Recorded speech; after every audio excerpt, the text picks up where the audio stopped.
Bonjour les enfants. Le foot continue. The show must go on. Bienvenue dans le tout premier podcast de la journée. À la base, ce n'était pas André Onana qui devait être dans le tout premier podcast de la journée. J'avais prévu quelque chose d'autre. C'était le pape. C'est le pape François qui était prévu dans le premier podcast de la journée. Il va venir au deuxième. Parce que quand M. André Onana réussit pour son premier match en première ligue, la ligue la plus difficile au monde, dans l'un des clubs les plus mythiques du monde, les plus puissants, à faire son premier clean sheet, alors la clinique doit s'arrêter, les enfants. Le bonheur, quand il y a trop de malheur dans l'air, il faut trouver le bonheur pour diffuser. Il n'y a que le bonheur, le succès qui remplace et qui efface l'échec et la frustration. Bonheur et succès effacent échec et frustration. Là, par exemple, André, on a fait son premier clean sheet. Ça s'appelle bonheur et succès. Ça devrait effacer la frustration dans vos cœurs parce que vous êtes frustrés. Le football est beaucoup plus large que vos petites colères personnelles. Le football camerounais est encore beaucoup plus large que vos petites guéguerres personnelles. Parce qu'il y aura toujours des Camerounais qui seront là pour mettre le football camerounais à un niveau toujours plus élevé. Le football camerounais n'a pas atteint son apogée. Non. Les petits sont encore là, ils sont à Bamboutos de Mbouda, ils sont à Sabre de Bati, ils sont à Piment de Bayangam, ils sont à ceci. Et ils vont tous devenir des André Onana. Il a fait son premier clean sheet hier. C'était important qu'aujourd'hui la clinique puisse s'arrêter un moment pour pouvoir rappeler au monde entier que le meilleur gardien du monde en ce moment vient du continent. Et on en est totalement fiers pour faire comprendre aux autres parties du monde que nous avons une fierté individuelle, nous avons une fierté collective, nous sommes un peuple et on a un gardien de but, les enfants. Vous savez, le football, c'est aussi un jeu d'équipe, comme la gestion d'un pays. Quand vous avez une bonne équipe, vous avez les joueurs bien placés au bon endroit, une bonne défense, alors vous avez la possibilité d'avancer et de protéger votre pays. Je voulais que vous lui donniez de la force et de l'amour aujourd'hui à M. André Onana. Il n'a pas volé. Il a mérité. Et je parle d'André Onana parce que nous sommes à quelques mois en ce moment d'une des compétitions les plus prestigieuses au monde. La Coupe d'Afrique des Nations. Nous sommes à quelques mois d'aller défendre notre honneur et notre intégrité et notre dignité à Abidjan. Vous savez, il y a des gens qui prennent le foot comme étant quelque chose. Le football est beaucoup plus grand qu'un jeu de ballon. Le niveau d'émotion, regardez la haine qu'il y a au Cameroun en ce moment pour que vous compreniez le pouvoir du football. Le football peut diviser un peuple. C'est pour ça que les footballeurs doivent faire très attention. Le football c'est l'opium du peuple. C'est l'opium du peuple. Les footballeurs sont comme étant des gros morceaux d'addiction. Parce que quand le football lui-même est l'opium du peuple, imaginez que le footballeur, c'est qu'il est.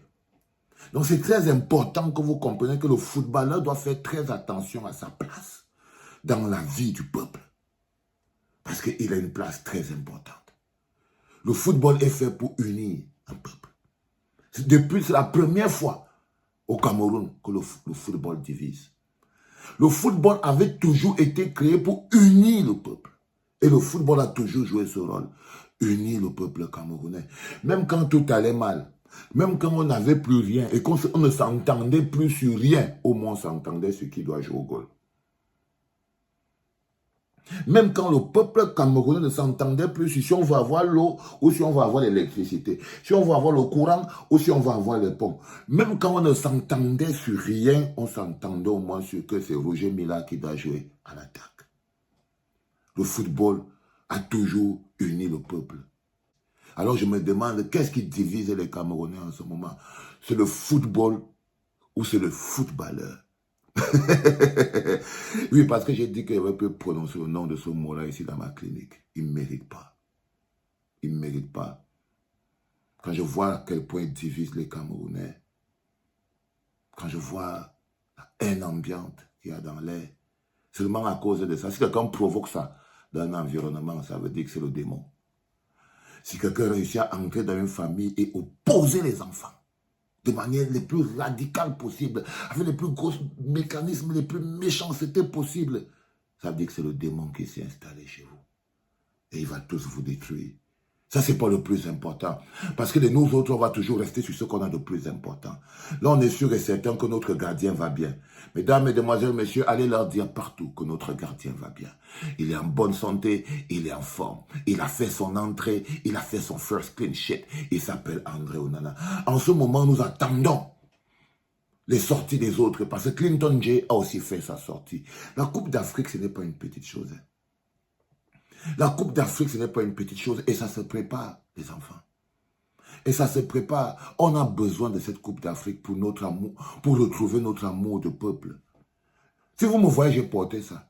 C'est parce que je sais que la Coupe d'Afrique va nous permettre de guérir beaucoup de blessures. Parce que je sais que la Coupe d'Afrique va nous aider à se mettre encore un pas ensemble parce que c'est le pouvoir du foot. Unir les peuples les plus divisés. Unir les peuples, réunir les peuples les plus divisés. Même quand il y a la guerre partout dans le monde, tout ça, les gens parlent et tout, ça fait du bruit et tout. Parfois, pour calmer les gens, on organise un match de foot pour pouvoir calmer. Même les Ukrainiens, dernièrement, Dadis est parti jouer, c'était le match de football pour la guerre en Ukraine. Le football est beaucoup plus grand que vous ne l'imaginez. Et son impact psychologique sur une société peut être extrêmement positif, comme ça peut être extrêmement négatif. Ça dépend de la graine. Ça dépend de la graine du footballeur. Si la graine est bonne, alors le football unit le peuple. Si la graine est mauvaise, alors le football divise le peuple. C'est comme ça que ça fonctionne. Ça ne fonctionne pas autrement, parce que c'est la magie du foot. Parce que c'est la magie du foot. L'un des derniers mécanismes utilisés encore dans le monde aujourd'hui pour pacifier les peuples, pour pousser les peuples à se rappeler qu'ils ont quelque chose en commun. Parce que vous ne vous rendez pas compte que pourquoi le football est important. Le football est important parce qu'il rappelle au peuple que le peuple, ils ont quelque chose en commun. Parce qu'il rappelle au peuple qu'ils sont une équipe. Parce que pour une fois, le peuple peut ressentir l'énergie du peuple. Parce que c'est l'équipe qui fait. C'est pour ça qu'il ne s'agit pas du ballon. C'est pour ça que quelqu'un vient jouer avec ça.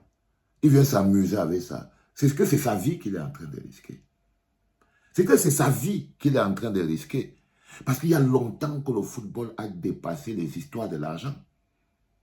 Non, ce n'est pas l'argent, le foot. C'est un mécanisme. Regardez ce qui se passe aujourd'hui. Regardez ce que l'Arabie Saoudite fait. Vous croyez que c'est le football qu'ils sont en train de faire? Non. Ils achètent les joueurs les plus chers, les plus grands mégastars, pour installer un courant de domination. Pour installer, vous voyez aujourd'hui, Neymar va partir en Arabie Saoudite. Il va aller retrouver Benzema, il va aller retrouver Sadio Mane, il va aller trouver, je ne sais pas moi, N'Golo Kanté, il va aller trouver.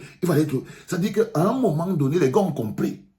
Pourquoi le Qatar a tout fait, mis des milliards pour organiser la Coupe du Monde de football.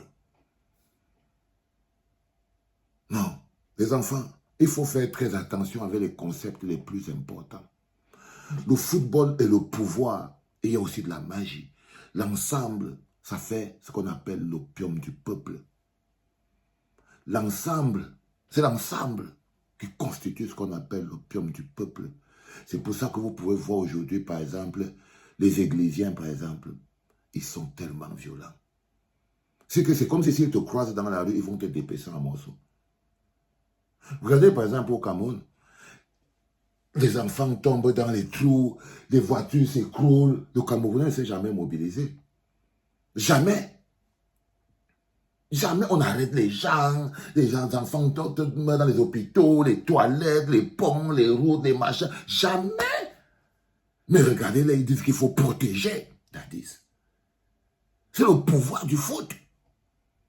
Des gens qui n'avaient pas de cœur. C'est pour ça que les gens qui n'ont jamais supporté quoi que ce soit. Voilà un peuple qui n'a jamais même assumé sa propre souffrance. C'est un peuple, on est dans le pays de chacun pour soi. Voilà un peuple qui ne s'est jamais levé pour autre chose que ce qui part dans son ventre. C'est-à-dire qu'ils sont comme ça.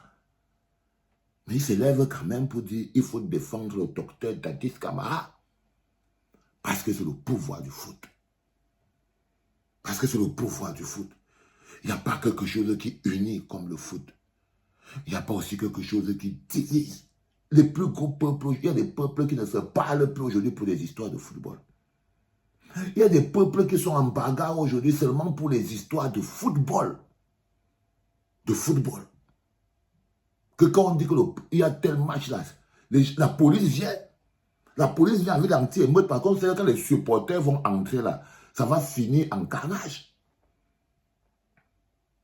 C'est très important, les enfants, ce que je suis en train de vous dire. Mais évidemment, est-ce que vous l'avez compris? Je n'en sais rien. Je n'en sais rien. Mais là, je suis en pleine forme. Merci, monsieur André Onana, de nous faire vivre des intensités émotionnelles aussi importantes. Aussi importantes. Il n'y a rien de mieux pour commencer le premier podcast de la journée. Il y a la force dedans. Il y a le succès. Il y a le succès, faut être successful. C'est qu'il y a quelques étos-moutons qui vont venir salir mon truc maintenant avec leurs commentaires très sales. Mais il y a le succès et rien n'empêche l'or de briller. Forza, fratello, forza. C'était papa.